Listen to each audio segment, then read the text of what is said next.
こんにちは、グリプトです。ビットコインさらに続伸しまして、再度 ATH 更新となってますけど、関連株に続いてですね、アルトもようやく吹いてきました。で、また各所でファンドも出てますんで、本日も見ていきたいと思います。本日の主なラインナップはこちらになってます。それでは本日もポジネガファンダ、チャートなどまとめてみていきたいと思います。ビットコインの価格が現在11万6000ドルの攻防となっています。発表された指標の方では、米新規失業権申請件数、米30年債入札などがありました。それぞれドル高、ドル安要因になってるんですけど、FRB のオーラー理事の発言もですね、利下げ期待につながるような内容だったのかなと思います。ドル円は 146.3 円台、SP500 は ATH 更新、ゴールドは現状維持と、未だリスクオン傾向となっています。あと他ビットコイン関連では、MVRV-Z スコアが低水準となっています。これは市場価値と実現価値の差を割った値になってるんですけど、これが過去のバブル、2017年、2021年ではですね、この値が7以上記録してるんで、当時の値と比べるとですね、まだ過熱感が低い、AT 値を更新した今でもですね、上昇余地がまだあるんじゃないかと見られています。あと他では、ブータン政府が 212.31BTC、バイナンスに送金しているのが観測されています。こちらは先週に引き続き売却傾向となってますね。あと個別株の方では、コインベースが AI 検索エンジン、パープレクシティ AI と提携、オンチェーンデータ、取引量データなどを提供して、市場分析の自動化、強化を目指すとしています。株価も388ドル、2021年の高値を更新してますね。あとサークル関連の話題では、アントインターナショナルが自社のアントチェーンに USDC を統合する計画を発表しています。主にドル決済の拡大が目的とされています。株価はまだ200ドル保ってますけども、プラス 1.11% と比較的弱くなってますね。来週、ジーニアス法が審議される暗号ウィーク控えてますんで、事実売りの圧力も若干あるのかなと思いますね。あとは K-Wave メディアがアンソンファンズと5億ドルの転換社債契約を締結、既存の5億ドルの株式購入契約と合わせて、ビットコイン財務戦略用の資金が10億ドルになったのも注目されています。ただ株価はマイナス 16.67% と反応してますね。あとはセカンズが 370BTC 購入、クラーが 90BTC 買い増しとなっています。中でもセカンズはですね、先日の資金調達からさらに伸びてまして、デイリーでもプラス 88% と強くなっています。あとはイーサのトレジャリー、ビットマインが続落となっています。先日ですね、その20億ドルの株式売却が発表されて、落ちてますけども、さらにマイナス 31.0% と落ちてます。こちらもシャープリンクゲーミングと同じような展開ですね。かたやシャープリンクゲーミングはそこから浮上してますけども、イーサの、トレジャリー周りの話題が絶えないですね。あとはビットマイニングがソラナの財務戦略を発表。最大3億ドルを調達してソラナの購入に充てるとしてます。株価もプラス 154% で反応してますね。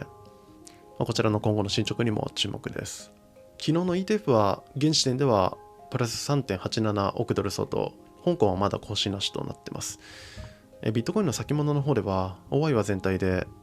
プラス 3.29%、810億ドル相当さらに増加しています。オーダーブックの状況としては、上は11万3000、下は10万6500あたりが目指す状況となっています。今後の指標としては、本日カナダの雇用統計、7月15日に米 CPI、米ニューヨーク連銀製造業景気指数、7月16日に ACPI、米 PPI、米鉱工業センサー指数などが控えています。昨日もですね、特段大きな指標もなく、下落要素もないんで、何もなければ次は節目の12万ドルの攻防になるんじゃないかみたいな話もしましたけど、先物の OI、ETF もともに好調で、もう一気に11万6000まで来ちゃってますね。ただ今週は指標が緩かったんですけど、本日はこの週の最終日で、来週以降は通常通り米指標並んでますし、暗号ウィークにも突入するんで、本日の米市場開場後、もしくは閉場直前にどういう動きをするのかが注目されるのかなと思います。で、一応サポートは11万3000あたりになってますけど、本日調整があるのか、それとも来週まで続伸するのか注目ですね。6、5、そしてイーサーですね。イーサーの価格が現在2950ドル、BTC 建ては 0.0254。先物の方では OI は全体でプラス 4.24%、409億ドル相当。ETF は現時点ではプラス 0.42 億ドル相当。香港はまだ更新なしとなっています。ドル建ても3000ドルつけてまして、BTC 建てでもさらに伸びて、前から見てた 0.026 の抵抗目前となっています。こちらも目線変わらずですね、ここを抜けないと本格的な楽観フェーズにはならないと思うんで、このタイミングでまたしぼんでしまうのかが注目されると思います。こちらも今夜ですね、米市場でどのように動くのか注目ですね。あとその他の動向では、米財務省と IRS が暗号ブローカー税制を廃止しています。これは DeFi に対してですね、顧客の取引情報の提出を求める規制で、海外からずっと問題視されてましたけども、今回連邦規則州 CFR から削除されてます。あとはトランプ大統領から米 OCC 長官に指名されてた元ビットフリーの法務責任者ジョナサン・グールド氏が上院で承認されてたり、オーストラリアの中央銀行が CBDC や資産のトークン化のテストを開始すると発表しています。これらの進捗にも注目です。あとアルト関連ではドイツの国営銀行 NRW がポリゴンチェーンで1億ユーロ相当の2年債トークンを発行。欧州方面の公共の動きとしては最大規模ということで注目されています。あとは日本の不動産投資企業ゲーツがオアシスチェーン上で7500万ドル相当の東京の不動産をトークン化。最終目標は2000億ドル規模。日本の不動産市場の 1% をトークン化することを目指しているとしています。あとはパンプファンのトークンに対してクジラが1100万ドル相当の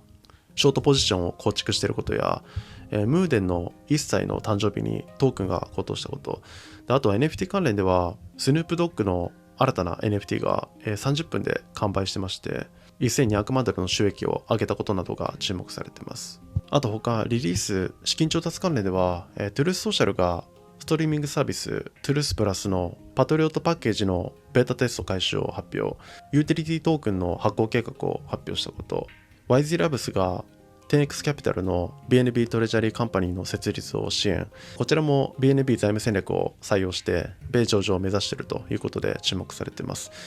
あとはステーブル開発の Agora がパラダイム主導で5000万ドル調達を発表しています。これらの今後の進捗にも注目ですね。